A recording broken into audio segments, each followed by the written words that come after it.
ભરૂચની ઝઘડિયા ઔદ્યોગિક વસાહતમાં આવેલ નાઇટ્રેક્સ કંપની બહાર આપના ધારાસભ્ય ચેતર વસાવા સમર્થકો સાથે ધરણા પ્રદર્શન પર બેસી જતા મામલો ગરમાયો હતો। કર્મચારીઓના પગાર વધારા તેમજ કાયમી કરવાની માંગ સાથે છેલ્લા ઘણા સમયથી વિરોધ પ્રદર્શન કરવામાં આવ્યું હતું, જો કે અંતે આ ધરણાનું સુખદ નિરાકરણ આવ્યું છે।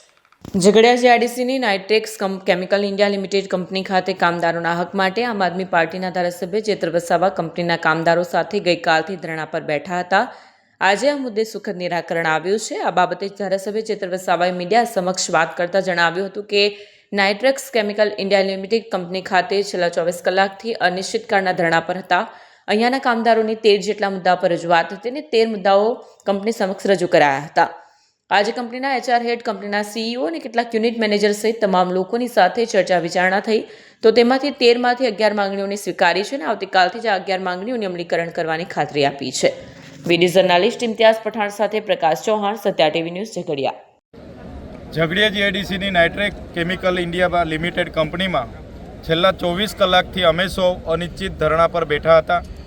અહીંના વર્કરોની 13 જેટલા મુદ્દાઓને લઈને રજૂઆત હતી અને એ 13 મુદ્દાઓ અમે આ કંપનીના કરતા હર્તાઓને અમે રજૂ કર્યા હતા।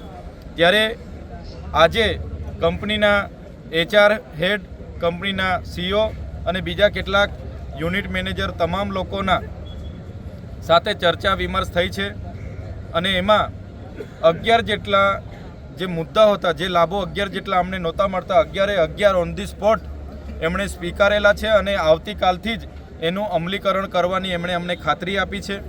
અને બીજો એક મુદ્દો પગાર વધારાનો હતો, તો પગાર વધારો સિનિયોરિટી પ્રમાણે જેણે જેટલી સેવા આપી છે એ પ્રમાણે 1 એપ્રિલ 2026થી લાગુ કરવાની અમને ખાતરી અને બાહેધરી આપી છે।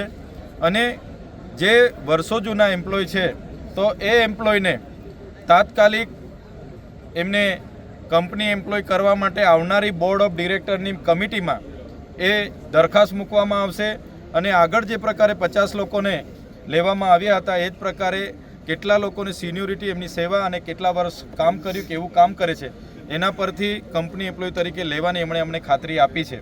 સાથે સાથે કંપનીએ ખાતરી આપી છે કે જે પણ અધિકારો માટે એમણે સ્ટ્રાઇક કર્યા હતા એમાંથી કોઈ પણ કર્મચારીને અમે કોઈ પણ પ્રકારની હેરાનગતિ કે વ્યક્તિગત દ્વેષભાવ રાખશું નહીં।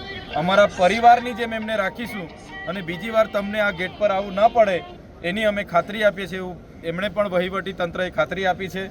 ત્યારે આ સુખદ નિરાકરણ આવ્યું છે આ તમામ મુદ્દાનું, જેને અમે આવકારીએ છીએ અને આ પ્રસંગે અહીં ઉપસ્થિત થયેલા તમામ વર્કરો, એમને સમર્થન કરનારા આગેવાનો અને પોલીસ વિભાગના અધિકારીઓ, મીડિયાના મિત્રો, તમામ લોકોનો સુખદ નિરાકરણ આવવાથી અભિનંદન આપીએ છીએ અને બધા જ લોકોનો અમે આભાર માનીએ છીએ। ધન્યવાદ।